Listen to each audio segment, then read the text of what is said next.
السلام علیکم۔ آج ہم سورۃ یوسف کی آیت نمبر 96 سے لے کر 100 تک کی آیات کا مطالعہ کرتے ہیں۔ اعوذ باللہ من الشیطان الرجیم، بسم اللہ الرحمن الرحیم۔ فلما پھر جب، ان یہ کہ، جاء آ گیا، البشیر خوشخبری دینے والا، القاہ اس نے ڈالا اسے، علی وجہہ اس کے چہرے کے اوپر، فرتدا تو ہو گیا وہ، بصیراً دیکھنے والا۔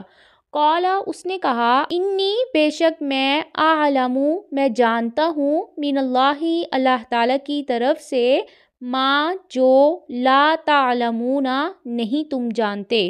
وہ خوشخبری دینے والا یہودا تھا جس کے سپرد حضرت یوسف علیہ السلام نے اپنی قمیص کی تھی۔ جب اس نے وہ قمیص حضرت یعقوب علیہ السلام کے چہرے پر ڈالی تو ان کی بنائی واپس آ گئی۔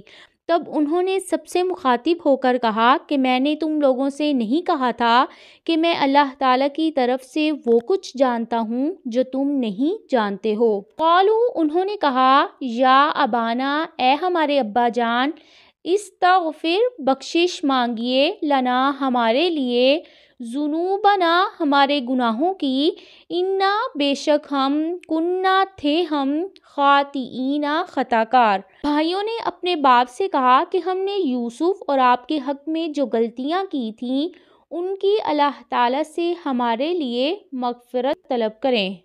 قال کہا، سوف ضرور، استغفرو میں بخشش مانگوں گا، لکم تمہارے لیے، ربی اپنے رب سے، انہو بے شک وہ، ہوا وہی ہے، الغفور بہت بخشنے والا، الرحیم نہایت رحم کرنے والا۔ یعقوب علیہ السلام نے ان سے اس کا وعدہ کیا اور کہا کہ میں تمہارے لیے اللہ تعالیٰ سے دعا کروں گا، وہ بہت بڑا معاف کرنے والا اور بے حد رحم کرنے والا ہے۔ بیٹوں کی مغفرت کے لیے صبح کے وقت دعا کی تھی۔ دعا اور استغفار کے لیے افضل اوقات کا اختیار کرنا سنت سے ثابت ہے، جیسے صبح کے وقت، فرض نمازوں کے بعد، حج کے دوران، سجدہ کی حالت میں، اذان اور اقامت کے درمیان، روزے سے افطاری کے وقت۔ ان اوقات میں اگر اللہ تعالیٰ سے دعا کی جائے تو اس کی قبولیت کی زیادہ امید ہوتی ہے۔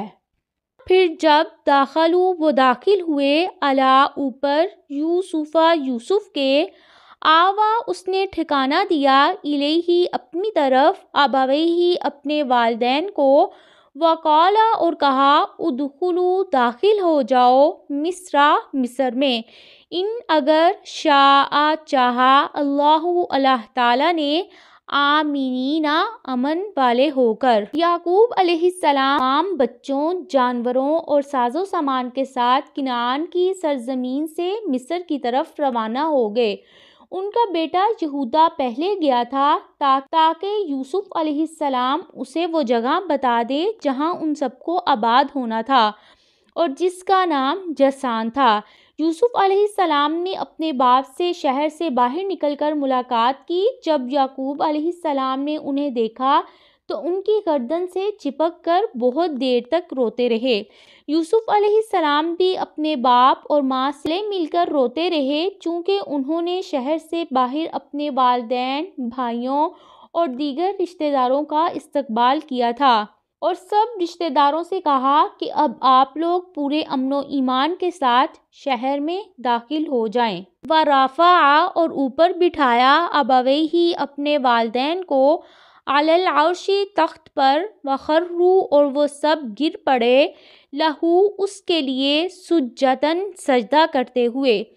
وقال اور کہا، یا ابتی اے میرے ابا جان، ھذا یہ ہے، تأویل تعبیر، رؤیایا میرے خواب کی، من قبل پہلے کی، جعلھا کر دیا اسے، ربی میرے رب نے، حقاً سچا، وقد اور تحقیق، احسن اس نے احسان کیا، بی میرے ساتھ، اس جب، اخراجنی، اس نے نکالا مجھے، من السجنی، قید خانے سے، وجاء، اور وہ لے آیا، بکم، تمہیں، من البدوی، صحرا سے، من بعدی، اس کے بعد، ان نازع، یہ کہ فساد ڈالا، الشیطان، شیطان نے، بینی، میرے درمیان، و بینا، اور درمیان، اخوتی، میرے بھائیوں کے، ان بے شک ربی، میرا رب، لطیف، بہترین تدبیر کرنے والا ہے، لما، اس کی، جو یشاء، وہ چاہتا ہے،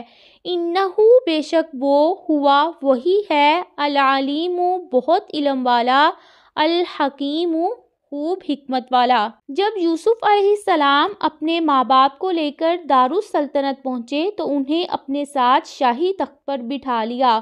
اس وقت ان کے والدین اور 11 بھائی ان کی تعظیم میں سجدے میں گر گئے۔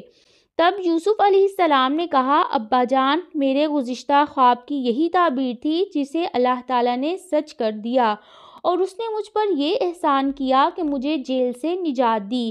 اور کنویں سے اپنے نکالے جانے کا ذکر انہوں نے اس لیے نہیں کیا کہ بھائیوں کو شرمندگی نہ ہو، جنہیں پہلی ملاقات میں وہ کہہ چکے تھے کہ ماضی کی غلطی پر تمہارا مواخذہ نہیں کیا جائے، اور اس کا یہ بھی احسان ہے اب سب کو صحرا سے نکال کر مصر میں پہنچا دیا، اور شیطان نے میرے اور میرے بھائیوں کے درمیان حسد کی جو آگ لگائی تھی وہ بجھ گئی، اور ہم سب ایک ہو گئے۔